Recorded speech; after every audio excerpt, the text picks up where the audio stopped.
Uh, in, in supporting this bill, Mr. Speaker, I would like to, just like my predecessor said, remind colleagues that this very bill has a checkered legislative history.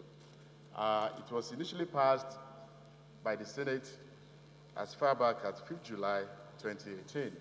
And before it was passed by the Senate, it was subjected to a thorough public hearing. And stakeholders attended that and made contributions. ICANN was there, ANA was there, and several other associations attended and made submissions. It was thereafter decided that it should be recommended for a passage. And it was passed by the Senate before it was sent to us. And before that was done, Mr. Speaker, distinguished colleagues, even here in the House of Reps, some of us had also sponsored that bill.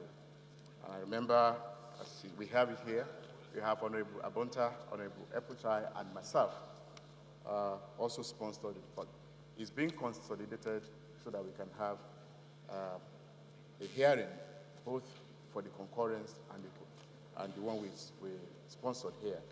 But Mr. Speaker, let me just allay the fears of our colleagues who are chartered accountants here. And when I say chartered accountants, I mean ICANN specifically, because we've been having discussion with them. We've been discussing, and it is their belief that it will be a replication of their duties. But Mr. Speaker, with due respect to them, it is not. And I think one of the reasons, and maybe fundamentally, the only reason where they are very anxious and they don't know what to do with this bill, other than to say it should not be passed, is because of the use of the word auditor.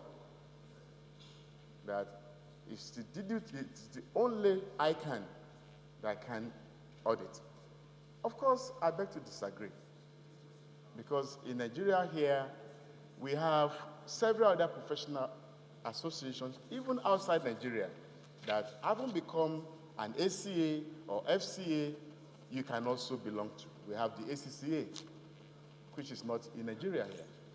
And you can be a member of ACCA without being an ICANN member, yet you will practice in Nigeria. You can be a member of you can be a financial analyst, yet you practice in Nigeria. Even I know a lot of ICANN members, ANA members, that haven't become ACA, they move ahead to join the Charities of Financial Analysts. We have tax, Institute of Taxation. We have a lot of other such bodies operating, either within or outside the country. So you have an option. You don't have to be a member of ICANN. You don't have to be a member of ANAN. You can be an ACA or any other association outside Nigeria, yet you'll be allowed to practice in Nigeria, and you can be employed in Nigeria, and your professional services can be engaged in Nigeria. This same association we are talking about now, the forensic investigators we are talking about, exist everywhere and elsewhere in other jurisdictions. We have them in Canada, we have in UK, we have in US. So even if they are not chartered in Nigeria, and you go abroad, you obtain your professional your certificate, nothing in Nigeria prevents you from being employed as a forensic investigator. What we want to do is to ensure that at least they are chartered here, so that even in Nigeria we can have regulations and control by law. Mr. Speaker, just like Mr. Honorable Abonta said, this has nothing to do with chartered accounting, because lawyers are there, economists are there, engineers are there, because it depends on what area they want a forensic investigator to go into. It's not necessarily the book of accounts. But the word auditor suddenly caused some goosebumps. And they are saying this is a replication.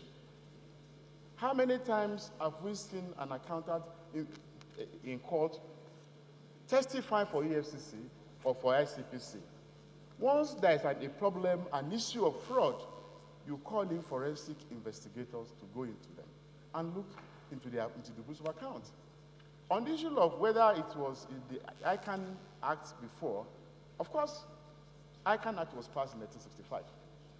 And the issue of forensic investigation was never within the contemplation of ICANN. I'm also aware, Mr. Speaker, that moves are on now by ICANN to bring an amendment to the ICANN Act so that they can bring in forensic investigation. So that also presupposes that it is not there.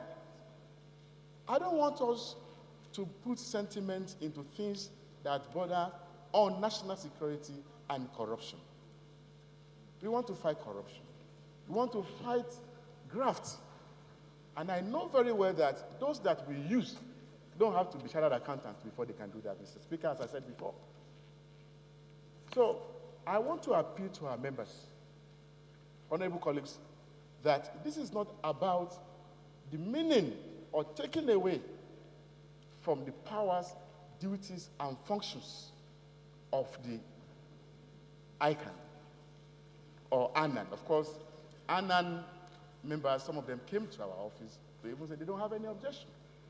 And I know that when my office had a meeting with the promoters of this bill, members here in Nigeria, it goes across professors in management science, in economics, even members, some of them are ICANN members. They came and they said, this has nothing to do with ICANN or with accounting bodies as a whole, but it has to do with the new trend, the emerging trend in forestalling corruption and cybercrime. So, Mr. Speaker, sir, honorable colleagues, I will appeal to you to follow the trend as we have it in the Senate after a thorough public hearing and after an understanding that this has nothing to do with ICANN or diminishing the powers of ICANN, and then it led to the passage of the same bill in the Senate. What they are looking for is concurrence. And I would want to appeal to our members to please concur and let this thing be passed. Mr. Speaker, if in the event that this is done, let me quickly put a caveat. I want to enjoin Mr. Speaker not to refer this matter to any committee, but to the committee of the whole. And I will tell you the reason. Mr. Speaker, we have very limited time. And if it is referred to a committee of any of this House, they won't have time to sit. We have less than 2 months to sit. And we need to quickly do the needful. So I will urge Mr. Speaker, if this is passed today, to refer this matter to the committee of the whole House so that we can quickly pass it and send it to the President for his assent. I so move. Thank you, Mr. Speaker.